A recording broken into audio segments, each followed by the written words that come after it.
begin.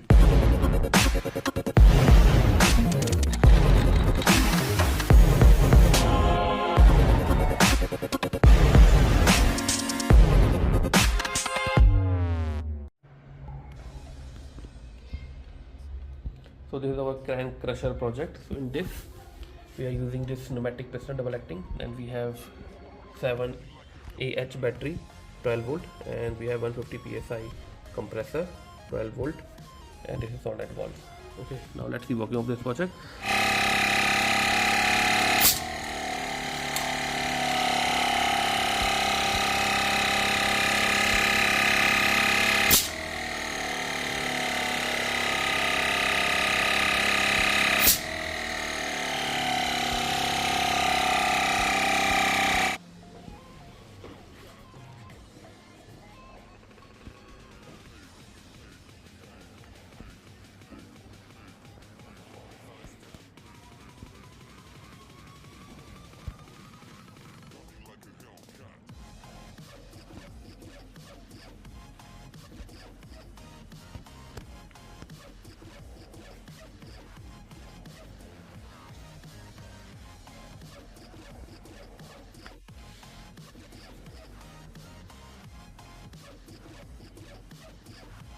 Hello everyone, we are from Xilir Technologies, New Delhi, India. We develop research-based software and hardware projects and products globally. Xilir Technologies has the largest collection of projects. On our website, you can get services like unique engineering projects, science projects, MTech PhD thesis guidance, self-learning kits, ready-made projects, hardware components, drones-related services, softwares and simulations, research paper writing and publications in top journals and conferences. We also provide patent-related services. So to upgrade your knowledge, you can join our channel. For more details, please check description. Thank you guys. Have a nice day.